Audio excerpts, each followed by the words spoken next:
All right, welcome to Tennis Sucks. I can hear you smacking. He's not snacking yet. I haven't eaten anything yet, I Graham. have food too. I'm gonna start eating grapes. This is just actually a podcast where we eat on camera. Yeah. And just talk about pickleball secondary. What's that where people listen to the A noises mukbang? of people eating? Oh, AMSR? Hey, Is that what it's called? that's Yeah. what it's turning into. Yeah. That's what we're doing right now, yeah, for sure. Is the Starlink hooked up? Yeah, we're good. What? Yeah, I'm on internet right now. Look at Very this. cutesy. Very demure. Very mindful. Wow. Yeah, look at Wow.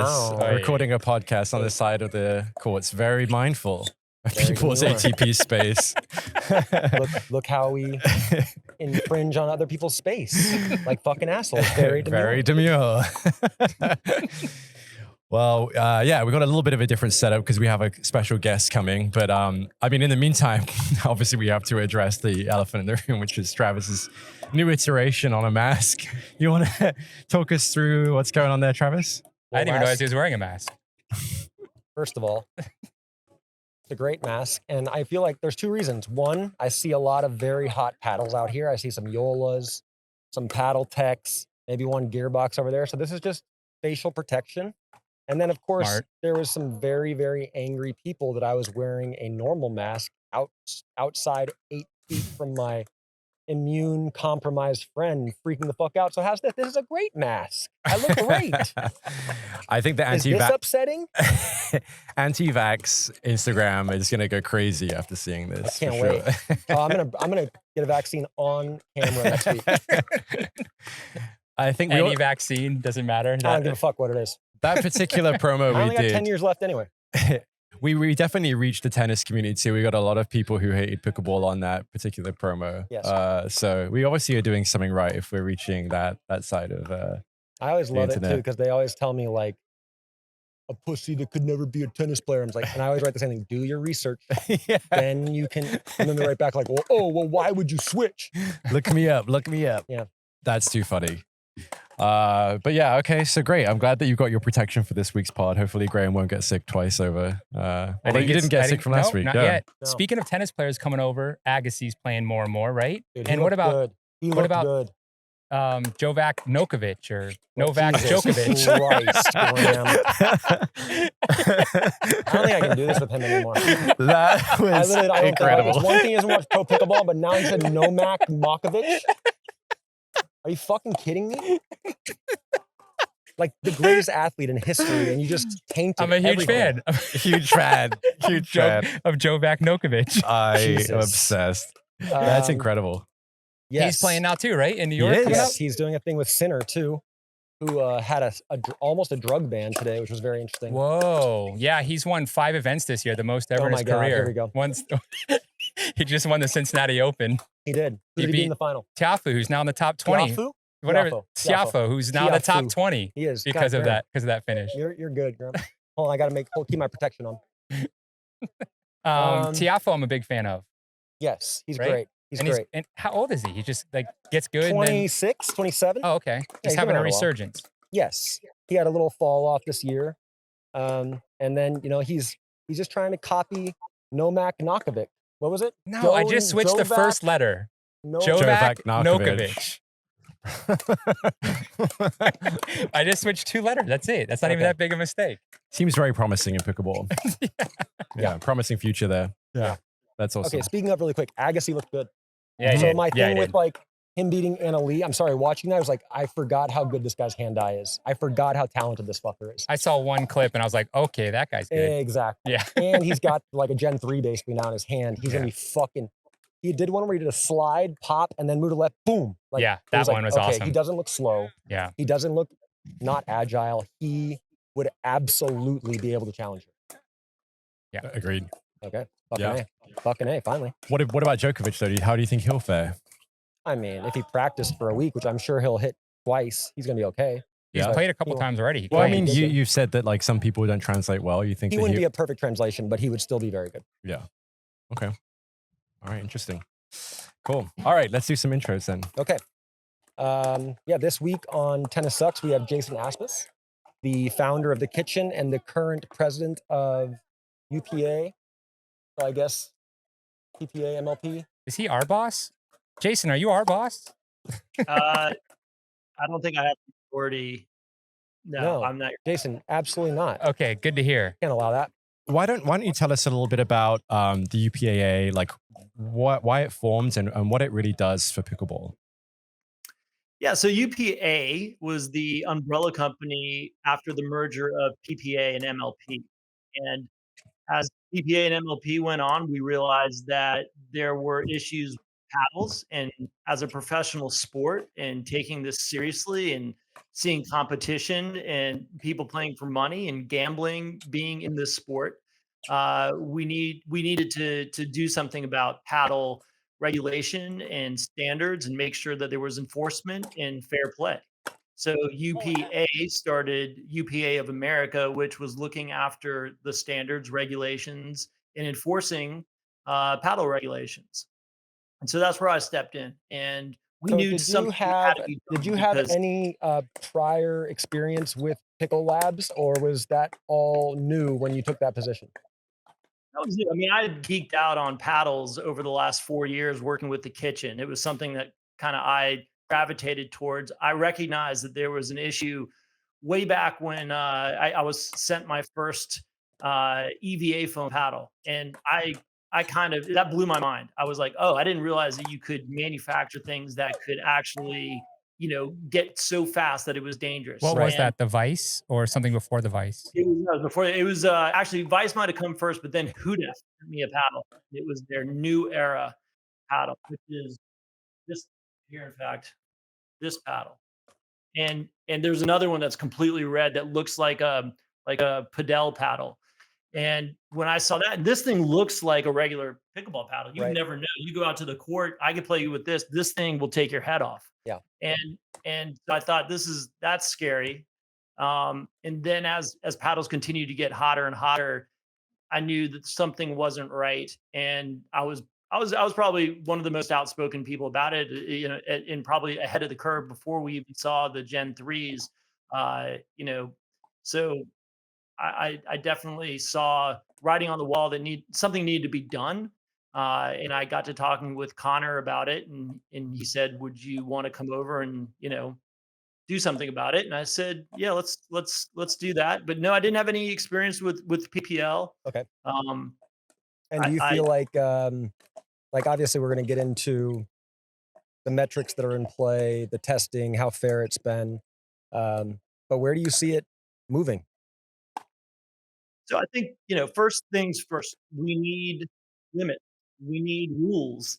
Right now, we have look. USA Pickleball has been in charge of the sport for the last 40 years. It's just now becoming this professionalized sport, Right. and things are changing very quickly. Engineering is getting better. Material scientists are coming in. Money is flowing into this, and the rules, quite honestly, just aren't good enough. We need, we need metrics about performance metrics, and put red lines on output. We need limits Well, on and that's really where it's going to become really and subjective, right? Because everyone has a different line. so we're gonna create these limits. We're gonna do that with a committee of manufacturers and a committee of players. We took a poll, to put a survey out from the PPA players and any pros that are playing in the PPA. Travis, did you get your survey? Huh? Did you get Did your you get your survey? survey yesterday? No, I didn't get it. I might have, but I just usually gloss over those things real quick. All right. Well, this is Is your it opportunity. A more to have a important Is voice. it is question. it a part of Teamworks? It was I think it was sent out through. I might have been through Teamworks. Yeah, Or yeah. I Dylan get like might have 90 sent it out. things a week. I just fucking check. Well, Yeah, this I'll is do better. I'll do better. It's not my strong suit. I just like to, tell you problems and bitch it to him. I hear you loud and clear. Maybe I'll just fill out a form for you. Yeah, that'd be I know nice. where- Yeah, you know what I want. Yeah, exactly. Yeah. But yeah, no, we need a speed limit. We need a spin limit. We need to establish those. That's the first thing we need to do. And so where those lines are drawn, and we had a long debate about it over the weekend. Yeah. That's the big question of where we're drawing that line. And Okay. so So let's get into that then really quick. let's do it. So are you going to say Gen 3 a bunch again, or are we going to be okay this time? You said it like 3 times already. I've heard. I did. I said YOLA protector, mod protector. Sorry. Yeah. So obviously there was this enormous move forward right? A substantial move forward when those paddles were released. And then it became the ongoing narrative that everything is too fast, it's dangerous. You start seeing people wear eyewear, Jason masks. And the question becomes, obviously it's too fast. We all know that. And there's this new pickleball. Like I heard that on the commentator thing 90 times the other day for the pro game, where there was almost no drops, no dinking, just drive and crash. But I guess, how do you go back? Like now we're going to dial it back. How do we establish what the appropriate metric is and still be fair to everyone and still evolve the game appropriately from your perspective? Because I'm sure I'll debate it. Yeah, I mean, I think if you want straight up evolution, I would say that this is an evolution. The new pickleball, modern pickleball, whatever it was called. But is that what we want? Is that protecting the integrity of the game? Is that getting the best of what pickleball is?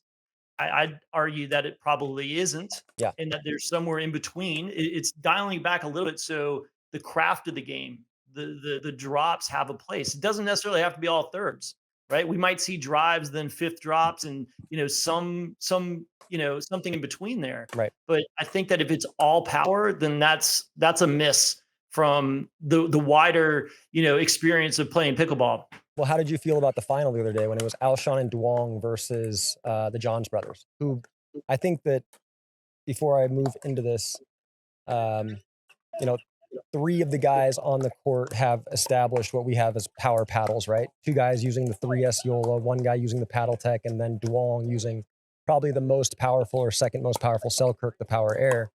And I think that game, at least to me, looks very, very foreign from what I was accustomed to, or the game that I learned and fell in love with. So as a spectator for you, and I'm probably biased, what did you think? I wasn't not entertained. Okay. And I think that's the personalities. Obviously seeing Alshon and Kwong go up against the Johns, that's pretty entertaining stuff. The style of play is very different. Obviously Ben and Colin wanted to slow that down, but they both had the 3S's in their hand, which I thought was interesting because we've never seen Ben play with a power paddle before. Right. I saw, look, Kwong is a freak. He can speed things up from any angle. He's playing with that extreme Western. He's hitting drives from his ankles at mid-court. He's a different dude. I don't right? think he ever submits control of the point. Like he almost plays it legitimately like tennis. You don't reset. You don't, slowly counter or position. He just fucking rips the shit out of the ball. It's crazy, right? Yeah. So that I think is actually the future of pickleball. I think kids are going to emulate that. We're going to see incredible athletes from all different paddle sports, start to play that style. So get ready for it. Now, He's playing with the Selkirk. He doesn't have as much pop as some of those other paddles that are out there. Alshon's paddle, that paddle tech, seems to have a lot more pop. Really poppy, yeah. But I'm the first one to say I don't think having all that pop is good for the game, and I don't think it necessarily, because look at what Kwong's doing with that paddle. I might argue that's the right level of paddle. Oh, I think it is. I think that's where the power metric should be, is right at him. The question, I guess, would be if he didn't have a guy alongside him using that also slightly more powerful paddle, then can they run that same system? Does it work? I guess we're going to find out. Alshon's an incredible athlete, right? He's also. Absolutely. So you had some of the most talented pickleball, skill sets on the court at once, and very different, right? Like all working different games and different strategies. But what I didn't see is a lot of different shots. And I think that's one thing that really kind of brought me to the game was, or made me enjoy it, was that deception of I show you A and I do B. And all I saw was 2 to 3 shots over and over and over and over. And it was boring as shit. Like for me, that's a fair point. So maybe we need to dial the power back just a little bit so we can start to reintroduce those shots, because they're not missing. It's not like people don't know how to make those shots anymore. But right now, you're doing what it takes to win, and therefore, with the power paddles, you just don't choose to take those shots. But if we take it back just a little notch, maybe they get reintroduced. Well, that's where we're going to have our debate, because you say a little notch, and that little notch is very, very subjective, because that little notch, as with the 3S, and why don't you talk about that really quick? So the Gen 3 was here. There's a temporary allowance until January 1st, right? For a paddle like the 3S. And that metric has been Yeah, established. let's take a step back. So we have an interim certification Okay. program from UPA-A. And the Yola 3S is the first paddle to get interim certification. Now, what we did, because our full certification for 2025 the standards have not been established yet. Right. And we're going to move to exit velocity as our metric. But that takes quite some time. A lot of science goes into it. So what we did is we applied ADF, or acceptable deflection force, which is what we test every day at every tournament through PPL labs on site. The number for that is 42 pounds of pressure. So if anything under 42 were to occur, they fail. Right. We took them up 10% and said, you're going to go to 46. So you're basically at a 10% disadvantage of what the limit is right now. Okay. That's and, what we. And I mean, I realize it's the best option for the moment, but I think there's like a pretty general consensus that that test is worthless. Worthless. I wouldn't go as far to say it's worthless. It's not as good as it needs to be, and we're moving towards exit velocity. We recognize that, but ultimately on site, you're never going to have exit velocity. No, of course These not. are $250,000 machines that get bolted down to the floor, so they're not going to come with us. Yeah, that's a hard job for you. Like policing that once that metric is established and you have paddles that are being submitted, and then how do you police people tampering with their paddle? Obviously, you said a challenge system will be in play. If I think someone's cheating, I can challenge them again. But that's a difficult one. It is, and that's what we're working through, and that's there's a lot of things at play here that will help us establish that and hold people accountable and have consequences. And I think that ultimately I'd like to hope that everyone's playing this. They're good actors and they want what's best for the sport. Now, obviously, this is a sport and people want to win and they want an advantage. So they're going to try to find any opportunity they can to create that advantage. Now, we need rules in place that don't allow for people to try to circumvent them. Right now, it's wide open, right? Those rules are porous. There is no limits on speed or on spin. So just establishing that will be a huge step forward. Sure. So the paddles, other paddles than this new Yola, are they just grandfathered in? Like, what has to be tested by UPA until the end of this year? Any new paddle that comes on the market from this point on? Or so UPA-A will not be certifying anything until 2025 other than the interim. No one really needs an interim if you have USAP approval. And that's what happened with these mods. There's a lot of confusion in the marketplace because people are seeing those new Yola mods, the white trim, the gray trim paddle. Right now, yeah. Those paddles they have nothing to do with us. They're USAP approved. And if they have that sticker on it and they're on the approved list, then we test them every day, just like every other paddle. And if it passes deflection and we let them play. And you can use them in amateur events as well, a PPA amateur event as well. We're not even testing for the amateurs. The amateurs, use whatever. It's Wild West right now because the USAP certification, when it has that sticker on it, it gets tested when it's new, but we know things have break-in periods. We know they get hotter, but there's no one monitoring that on a daily basis. That's why we want our own certification, because we will understand how they behave. We will do destructive testing on every paddle that gets certified. And we'll see the break-in period. We'll see them go up, how hot they get when they come down, and we will build in these metrics accordingly so they do not go over that threshold. I will say the videos you showed me of the testing, they were pretty incredible. They looked like they would get the data that I would want as a player to ensure that I was protected, that everyone was playing fairly, at least in the beginning. It looked like we'll get to an exit velocity that's fair. We'll get to a degradation rate that's fair, a speed RPM that's fair, and hopefully consistent. Yeah, I show you that anecdotally, just because there's real science going into this. These guys are really putting in the work. They've got real engineers. They've got, so it's really happening, right? It hasn't happened yet. We're working on it and we're getting those standards set and we're applying real science to it. So I'm excited for where it's heading because I believe we're gonna make positive impact, but it's not gonna be easy. Yeah. There are gonna be bumps along the way. And I just want everyone to understand that like there's no quick fix for this. It's a process, but we're working towards it. So I guess we're gonna. Yeah, I don't want to go back. I want to talk about the speed of it. We had this debate over and over and over how there is finally some sort of metric in place that people must abide by, and that's great. There's a metric, but my argument to you, especially playing against the 3S, was that that's still way too high. Like, I appreciate that that's the metric that's been established, but it's still nowhere near. And my analogy was a tennis racket. The guy can serve 300 miles an hour. Nobody can return it. The whole game has changed. And you came in and were like, hey, that's too fast, because originally it's been at 130. Guys serve 130. And all of a sudden this crazy ass racket comes out. And you say, okay, well, hey, we're going to dumb it down. We're going to dial it back, and we're going to go to 250 miles an hour now for the server. Well, fuck, that doesn't change. That doesn't change a thing for me. It doesn't change anything, right? The game is still going to be played the exact same, whether it's the Gen 3 or the 3S.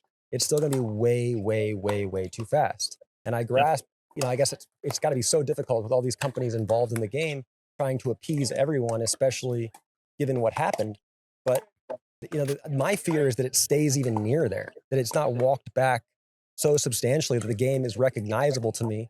And there's a lot of variables to that. Like, I think the inclusivity that we have here, where I come and play with 4 or 5 guys, I think that gets threatened if I'm using a mod.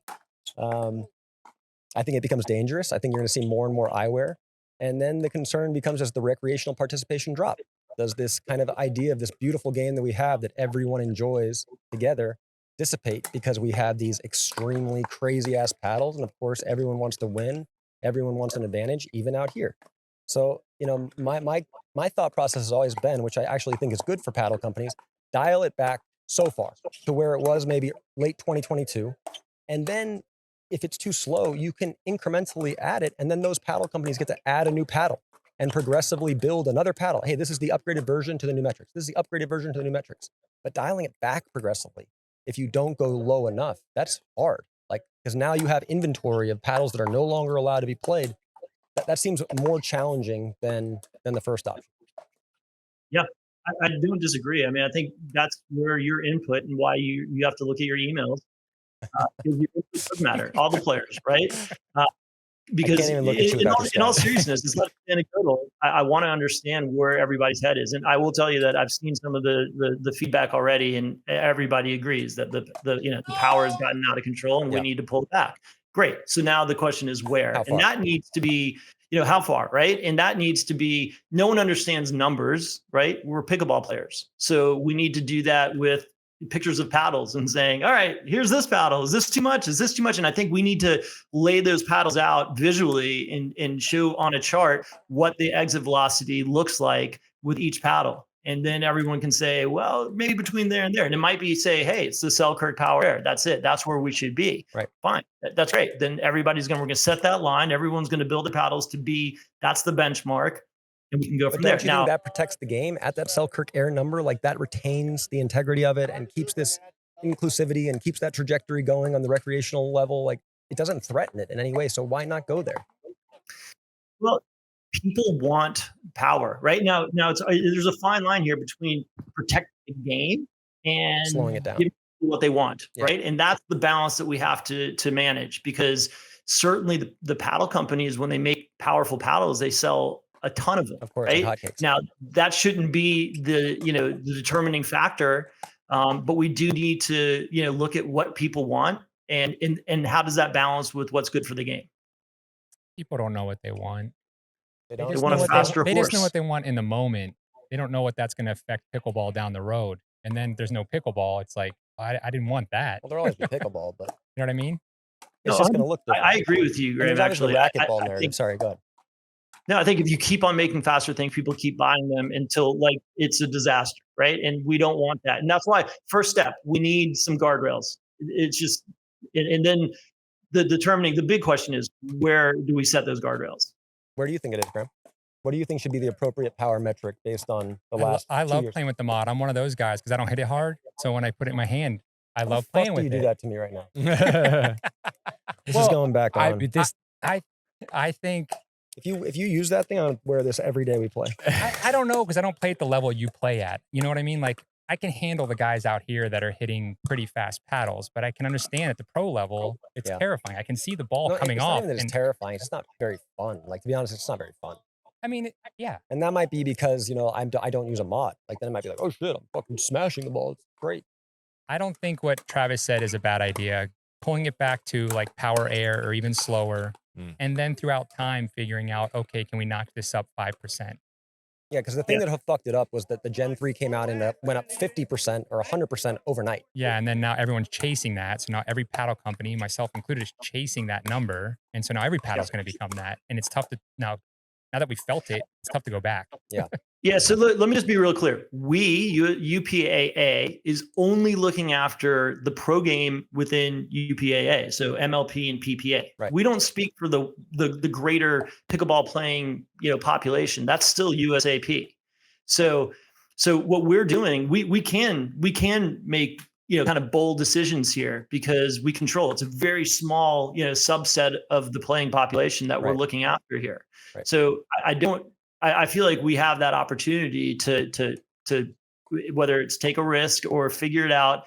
But the pro players are not your average player, right? This is a little bit different situation. And also when everyone gets up in arms of, oh, UPA is trying to control the game, we're controlling what we control, which is the pro game. So And we then want to my make sure question- Someone's that's got to monitor it. Well, my question to that is then, so if I'm an amateur and I'm playing a PPA, I don't have to have a UPA-A approved paddle. I just have a USAP approved paddle, even in 2025. correct. Yeah. Oh, okay. I did not know that. That's interesting. I guess my I think there's been a lot of misconceptions Well, yeah, about what's happening. Good. That was our next one. Like, we obviously got this rumor there would be like $100 grand for paddle certification. That rumor came out from Nunnery a while back. Can you comment on that at all, or is that established? And I'm not even saying it's necessarily a bad thing, but obviously for these smaller paddle manufacturers getting in or paddle companies, it makes it super challenging. But at the same time, Sure, maybe it's easier to regulate. Maybe you have then 5, 6 companies that are legitimately making paddles, and it's all above water. Yeah, so I can guarantee you it's not going to be $100,000. It will probably be expensive. We haven't determined what that number is, and we're still trying to figure out what makes sense. Once again, we're only talking about the pro game. So Right. there's a very limited number of paddle companies that actually have pros playing at this level. So to make that investment, one, you're paying pros quite a bit of money these days. Too much. So there's an inherent cost to doing that anyway. But we don't want to price people out just for the sake of it. We want to get that right balance where people that are serious about it, that are innovating in the space, have an opportunity to participate. How much impact do you think the pro game has on the recreational game, especially in relation to what paddles they use? I think that you'll hear people say like, oh, they don't even know, but I think that it trickles down. I think that top next tier of player, the 5-0s, are watching the pros, and the rec players are watching the 5-0s. Yeah, that's fair. And so that trickles down. It's the style of play. That's why I say about Kwong, speeding up from his ankles from mid-court. More kids will be doing it. Right, we're going to see a bunch of kids, high school kids that play tennis that are going to start playing that way, and that's going to trickle down to your court, and you're going to see that in 6 months. Yeah, I guess the thought process for me, and maybe this will change, and maybe we can segue here, is like, obviously professional pickleball doesn't have the viewership any of us want it to have yet. A lot to be desired. And I've always been of the belief that the professional game is only existing, or even where it is, because of the recreational participation, because these people right here love to play. It's not because they want to play like Ben Johns. They don't care. They just enjoy it, and we're lucky to be a benefit factor of that as players and MLP owners, etc. So I guess in some sense, even though you're watching just the professional game and monitoring the professional game, it's like, if the game gets so out of hand that this gets crazy and that decline happens, doesn't that destroy the pro game as well? Like, doesn't that participation, which is the only thing keeping it alive? Like, I know even for PPA, a lot of our money basically is driven from amateurs. It's all from amateurs, right? We don't have huge sponsorships. Yeah, we've got to keep the game safe for everybody. UPA-A isn't in that position right now to do that. We're looking after the things that we look after.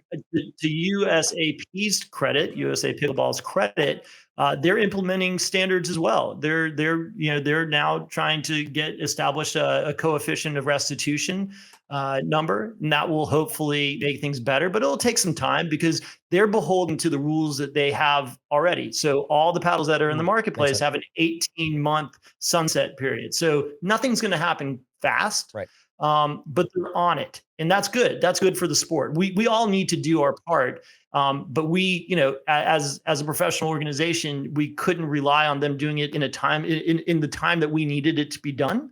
And so we're going to do it ourselves. And it's not to say we're trying to go after them. It's just, we got to do what we got to do. Yeah, for sure. Jason, you probably saw it, but did you see the numbers from this last weekend for viewership on Fox? I did not. What were the numbers? This is from PPA. I think I saw it that we beat out Live Golf on Sunday. So Live Golf had roughly 200,000 viewers on Sunday, but that was through the W, I think was the station. We were on Fox Sports and we had 295,000. So we topped the golf tour this week. That's great. That's great. Championship Sunday. So that's going back to what you were talking about participation sport. And I think that you're absolutely right. I equate it a lot to golf. That you don't watch golf if you don't play golf. Right. And if you play golf, it doesn't mean you watch golf, but you need to have that intersection. Only really golf players watch golf. And I feel like it's the same way with pickleball. If you don't play pickleball, you're not watching pickleball. Yeah. But if we have 40 million people playing, well, we have a pretty big pot of enough people that might care to watch how the best players in the world do it. Yeah. I guess that was my reference is like, in spite of the fact that this game gets too fast out here and people are using these crazy ass paddles, then it threatens that. And ultimately it threatens the totality of it. I agree. Yeah. Can I ask a question, Jason? At what point was the decision made whether or not to make UPA-A a nonprofit or not? I think that for a governing body, most would assume it would be nonprofit. Is there any concern that because UPA-A is a for-profit organization that it's at risk of having conflict of interest with manufacturers?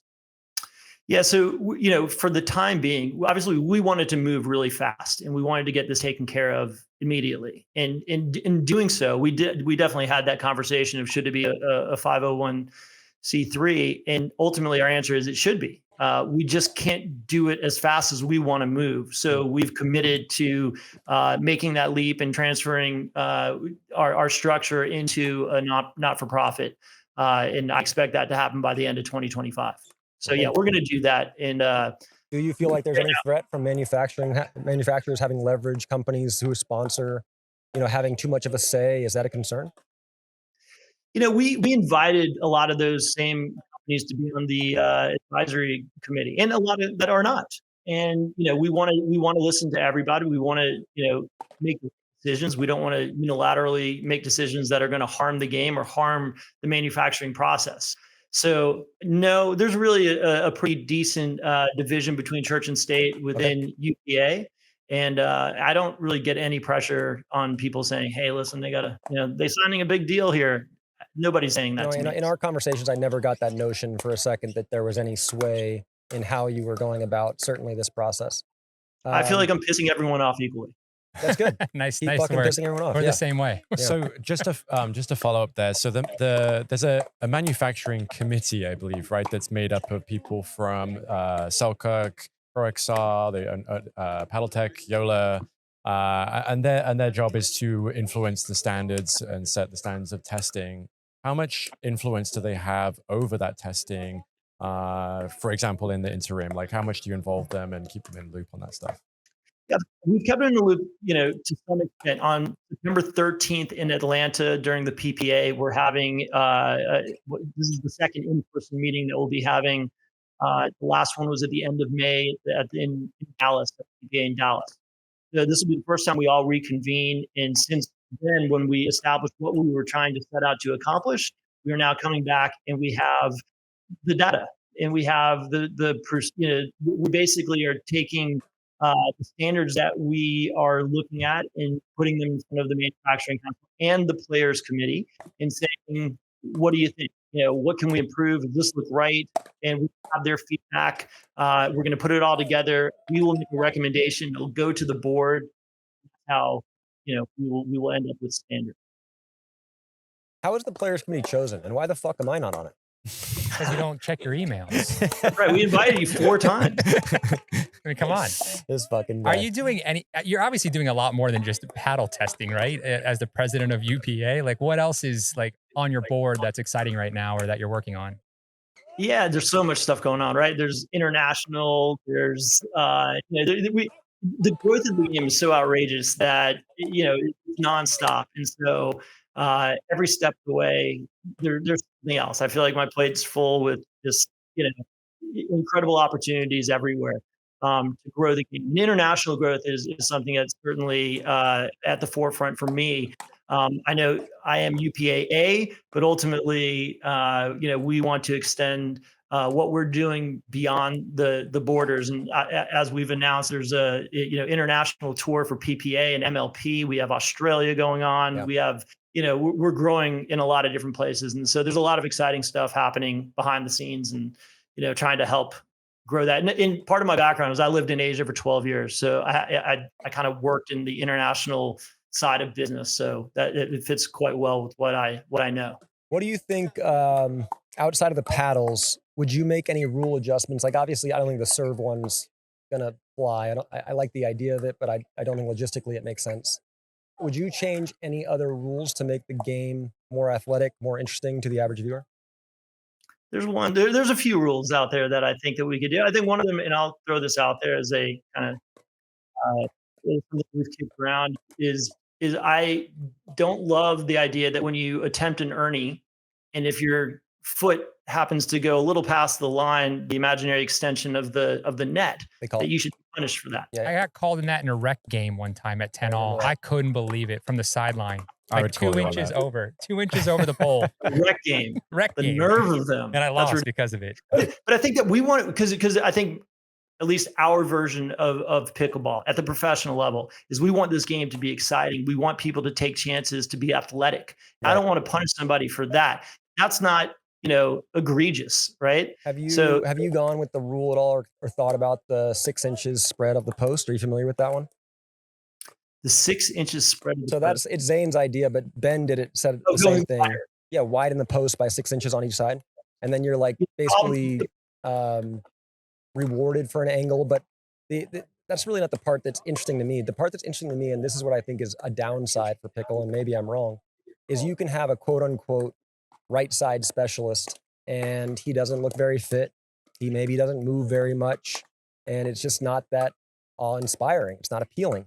And as soon as you spread the posts, now both guys have to shift substantially. It just creates so much more dynamic movement and showcases athleticism to a point that I think that would be personally the one thing that as the game progresses, I would personally love to see. I would love to see guys fucking sliding side to side and really showcasing movement and shifting. Yeah.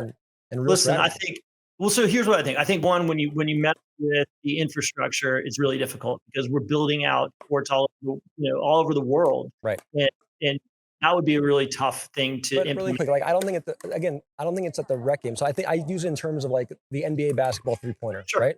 We don't need to widen it. Doesn't matter here.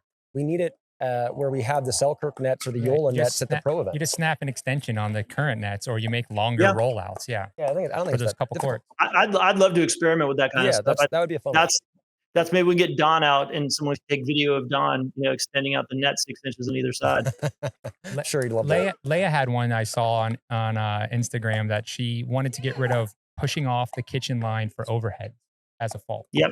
And we talked about that also. That's a harder one to, decipher. It's hard on the refs because who's to say if you go straight up with it? Who's to say if you're going backwards with it? If you're right. No, I think it's actually, I think it's an interesting skill to have to keep your feet planted and retreat. I don't think it's I guess the saying is like it's a natural movement. Oh, for sure. That should be punished. Well, how is that benefiting anyone, basically? Because it's unique to the game. It's just unique to the game. Like to almost kind of keep your wits about you when it goes up and not make that initial judgment. Like I just don't think that. I'm not saying she's wrong. Essentially that lob, but basically that lob should get to be a lob, and you can't smash it because that's a good point. Yeah, it makes it easier to lob. It opens up that particular portion of the game. Seems like that's a complaint that tennis players has because that's all they know how to do. But People growing up with pickleball won't have that issue. No, probably not. Yeah, they're not going to rotate right away and I've never been drop back. called for that. I believe that. I've never seen you move for a lot, Brent. Never. And Travis, when you mentioned about, you want to see people sliding back and forth and the movement in the game, I find that when I play, I tend to get lazy. I'm an old guy. Exactly, I get tired. Mhm. And when I stop moving, my game diminishes incredibly. When I'm filled with energy, or if it's a big point, I start moving again and it changes everything. And No question. like, And even in a stationary sense, it does change things. But I guess from just the average viewer, like people will say things like this. They watch basketball because they watch LeBron James dunk, like, shit, I could never do that. If I see a guy's full split on the run, I want to think that there's 4 athletes out there. And the reality is right now, the way the game is constructed, one guy can almost stand still and not move much. And then if I do hit an angle to try to make him move, then he fucking hits an ATP and it's over. So yeah, of course, it helps at every level, but doesn't show. Yeah, but now we're seeing, but I think the future is Gabe on the right. I think we're seeing crazy athleticism, Ernie's, movement. He's playing a really aggressive right side. No question. Gabe Tardio kind of changed it. Alshon's another guy who's playing the right side, totally different than we've ever seen. But in my head, I think, okay, what if I was to hit that angle to Alshon and he's going with such a good athleticism, he's spreading wide and going slide on the right leg like Djokovic does. And now Duong is shifting and I'm rewarded for an acute angle, which I should be because it's a hard shot and not penalized, which makes the game go straight up and down like this. I mean, again, that might even take away the drive and crash more because the game would be so much more angular and dynamic. Maybe. I'd love to see if 6 inches really had that much impact. I really think it would. I bet you would, Jason. Sorry, he can't help himself. And Luke loves balls. We got problems out here. Well, yeah, I mean, I would like to try that. How do we set that game up? That would be a fun game. Yeah, we can find a way. All right. Yeah, I want to do that for a long time. Zane's a huge advocate for it too, and I think Ben is as well. I think it was actually Ben, Zane stole it, and then I stole it from Zane. I'm against that rule too. Well, you don't want to move. In case you're taking notes. You don't want to move. Jason, just one final question for me, and this is building off of Zane's genius ideas. He seems to have a lot of them. He is very smart. Shout out to Zane. He was talking about actually having different standards for the pros where they play with less powerful paddles than what's allowed on the market. Do you think that there's a situation where pros sort of have weaker paddles than what the manufacturers are allowed to sell and are approved for recreational? I take it back, Zane. That's dumb. But anyway, go ahead. I mean, that's the case right now, to be perfectly honest, right? We test every day on tour, and there are paddles that don't pass, but they're being played at rec and even at the amateur level. So that exists now. Now, do we bring it down considerably and you'll see the impact of that on the court? That's what we have to figure out. What's the most exciting version of the sport? What's the most competitive? What's the most fun? That's what we want to encourage. Yeah. So that's a debate to be had. Yeah, it would be kind of interesting to give 4 pros like an exhibition match with some very, very weak paddles, maybe some wooden paddles. Or wooden would be amazing. Just see what happens and see how exciting that game is. If I was in your position, legit, I would be going as close as I could to wood and making it as dynamic as possible physically. But those are hard changes, very hard. But that's what I would do. You didn't have any snarky comment about that? No, I mean, give me time. Sometimes I'm less witty. Always dumb and kind of an asshole, but sometimes less witty. Sweet. Oh, a wood? Yeah, sorry. I was late. Anyway. Damn. Yeah, I'm fucking slow tonight. Yeah. Good job, you're good looking. Lucas. Fucking A. See, I told you. Older black women and gay guys love me. That's it. But nobody else. Any more questions, Doll? Any for us? Do you listen to Tennis Sucks podcast at all, Jason? I do. I always look. Really? Oh, really? Shit. All right. Yeah. Didn't know that. So you knew what you're getting into and still came. That's impressive. He's kind of like you. Like he doesn't really know why he likes me, but he tolerates me. Hates me. I was gonna say, who's your biggest pain in the ass pro right now? Is it Travis? Travis, the guy that's giving the most trouble on tour? No. Great. No, I don't know if I have a real pain in the ass on tour. Everybody's got their own little quirks, but everybody's looking to make the game better. Everybody's just trying to find their way, right? Yeah. It's like the Wild West, right? It's the gold rush. Everybody's running out there with a with a pick and a shovel and trying to make their way. I got a think last question for you then. One more. Sorry. So recently we had like some players that maybe weren't giving their best effort. Do you have any input on the protocols that will be put in place as gambling and those things take, hopefully become a stranglehold on our game and make it bigger and better? Do you have any input on those penalties? If you see a player maybe not giving his best, maybe not all that interested, especially as we have guaranteed contracts right now, which I don't think is great for the game. Any thoughts on that? I do. I don't know, really, I don't have any definitive answers to that, but it's certainly on the radar. Okay. And So you guys are discussing that. That's being discussed. Yeah, absolutely. Yeah, it's not a good look for the sport, and we need to make sure that everybody, when they step out there, they give it their all. They want to be there. Right. I think is the first part. Do you want to be there? Because if you don't, you shouldn't be. And we got to figure out a way that we have the right balance of amount of time out on the courts, and commitments are Good point. on with payments. And when you're out there, you're giving it everything you have. Yeah, and have it look like it matters. Jason, what's the better format? And there is a right answer. Is it PPA or is it MLP? Honestly, you want the textbook answer here is each format has its own place, Yeah, right? Yeah. Oh, sure. What do you prefer to watch as a fan? How about that? I think when MLP is on point, MLP is incredibly fun to watch. I love it. I don't know if it's been on point last. Yeah, this year I feel like it's an evolution. We're getting. I feel like there's some improvements to be made, and when we get there, and I believe we will, it's pretty freaking exciting. Yeah. The team format's great. Just everything. There's almost like everything's always tight at the end. The freeze, I think, even with the way we have the freeze now, works really well. The first event we didn't have it, and it felt like it was awful. No drama. Yeah, it just didn't feel right. I feel like every time we have an opportunity to improve it, they make the right improvements, and we continue to get on that path. Jason, thank you for taking the time and coming on. Yeah, I really appreciate it. Dealing with us on Tennis Sucks and answering questions objectively and truthfully. We appreciate you. Guys, thanks for having me on. I appreciate it. Thanks, Jason. We appreciate you, man.